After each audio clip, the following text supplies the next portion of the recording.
Nah, oke, ya. Assalamualaikum warahmatullahi wabarakatuh. Ya, teman-teman, kita ketemu lagi dalam video seri pembelajaran matematika atau seri belajar matematika. Nah, sekarang kita masuk kepada sub bahasan baru, yaitu tentang turunan dari persamaan parameter. Nah, jadi turunan dari persamaan parameter. Nah, nanti tetap yang menjadi pokok bahasan kita adalah turunan, dan yang kedua adalah persamaan parameter. Persamaan parameter itu persamaan yang bagaimana? Nah, saya akan kasih gambaran dulu. Ya, persamaan parameter. Nah, teman-teman pasti sudah pernah belajar tentang persamaan parabola. Ya kan? Saya kasih satu kasusnya dulu. Yaitu tentang persamaan parabola. Di mana persamaan parabola itu adalah apa? Y kuadrat sama dengan 4px. Nah, jadi Y kuadrat sama dengan 4px itu bisa dipenuhi oleh persamaan di mana X itu parameternya adalah P T kuadrat dan Y itu adalah 2PT. Nah, silakan dibuka lagi tentang materi parabola. Di mana kalau kita lihat dua di sini adalah T bersifat sebagai parameternya. Jadi parameter itu ibaratnya acuan. Ya, jadi T sebagai parameternya. Sehingga persamaan X ya sama dengan P T kuadrat dan Y sama dengan 2PT disebut persamaan parameter dari Y sama dengan 4px. Nah, itu. Jadi persamaan parameter itu begitu. Jadi persamaan yang kalau diibaratkan, misalkan saya punya sebuah titik, yaitu X, Y. Nah, X-nya di sini dimisalkan anggap aja PT kuadrat dan Y-nya 2PT. Nah, setiap itu pasti akan memenuhi parameternya ini. Nah, itu jadi persamaan parameter. Nah, jika kita diberi dua persamaan parameter, ya, jadi secara umum kalau saya punya persamaan parameter di sini adalah X sama dengan X dengan parameternya T dan Y itu parameternya adalah T juga. Nah, dari sini nanti kita diminta untuk mencari turunannya. Turunannya pasti nanti kita bentuknya adalah dy per dx, ya kan? Turunan terhadap y per x. Karena sekali lagi turunan secara umum kan kita mencari perbandingan y terhadap x kan. Nah, begitu. Maka untuk mempermudahnya kita menggunakan lagi-lagi dengan bantuan aturan rantai. Nah, atau biasanya kita menyebutnya dengan ini. Nah, di mana kalau dy per dx pada aturan rantai itu kan sebetulnya apa sih? Dy per dt dikali dt per dx. Lah nanti kita akan berkutat di situ. Ya. Nah, jadi tadi kan parameternya adalah t. Maka dy per dt dikali dt per dx. Ini kan sebetulnya hasilnya ya sama dengan dy per dx juga kan. Nah, jadi itu.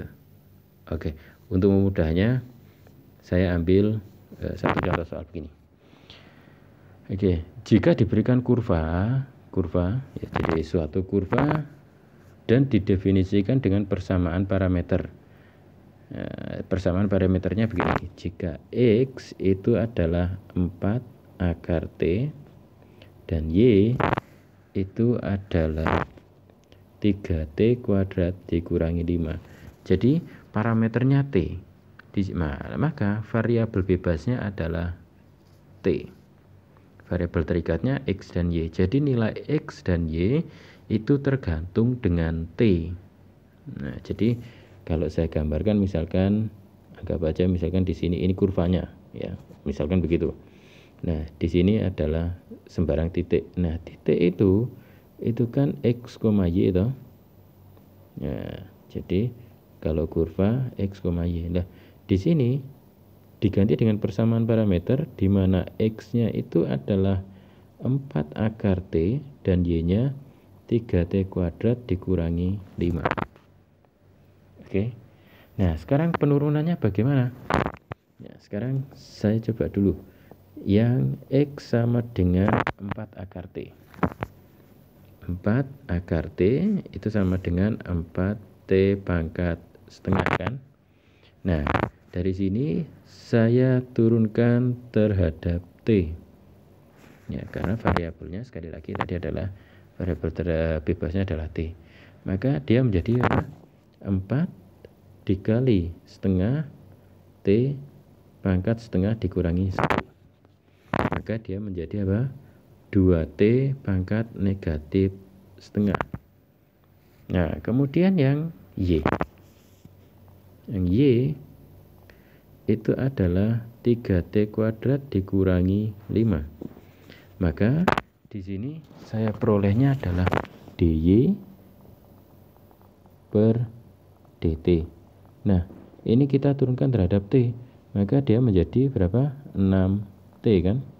Nah, dari ini dan ini, maka saya pakai untuk mencari DY per DX. Nah, DY per DX tadi apa? DY per DT, yaitu dibagi, ya kan? Dibagi dengan dx per dt. Loh Pak, tadi kan dy per dt dikali dt per dx kan? Loh lah, kan dy per dt dibagi dx per dt itu kan setara dengan dy per dt dikali dt per dx. Nah, jadi begitu. Nah, dy per dt itu apa tadi? Adalah 6t dibagi dengan 2T pangkat negatif setengah. Nah, ya kan? Maka dia menjadi berapa? 6 dibagi 2, 3T dikali T pangkat setengah. Atau 3T, T pangkat setengah adalah akar T. Nah, jadi itu.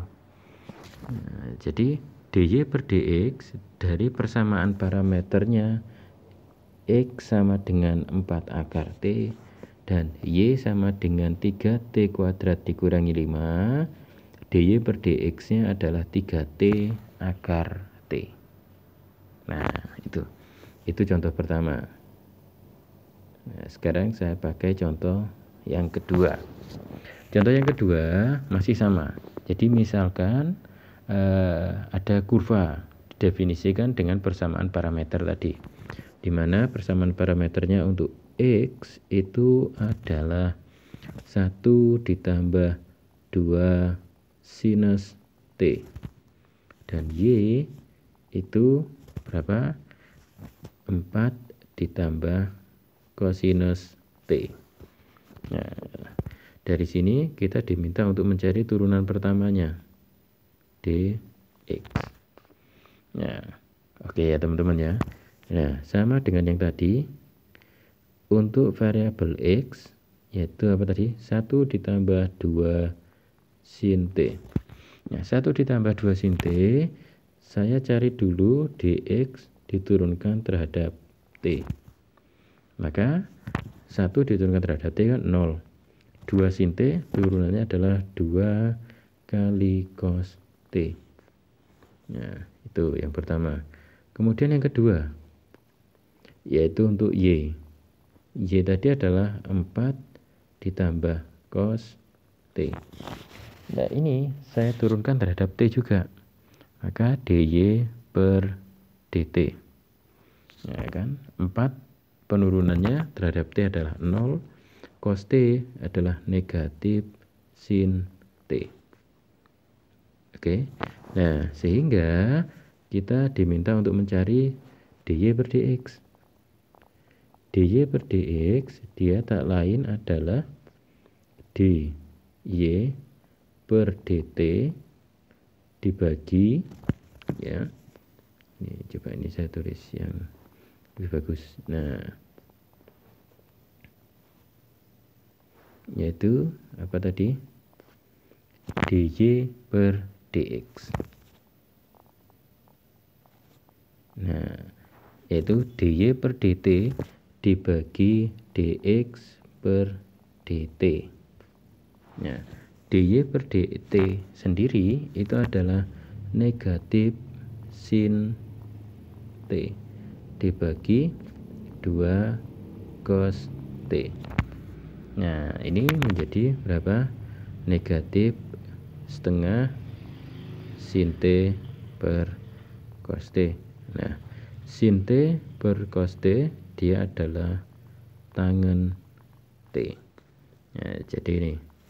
Nah, sehingga dy per dx nya adalah negatif setengah tangen t. Nah, itu teman-teman ya. Jadi persamaan parameter. Jadi persamaan yang dibentuk dengan menjadi 2 parameter. Nanti kalau misalkan dalam kajian yang lain, nah parameternya bisa lebih, sehingga ini dy per dx kita mencari turunannya. Ya, terima kasih. Assalamualaikum warahmatullahi wabarakatuh.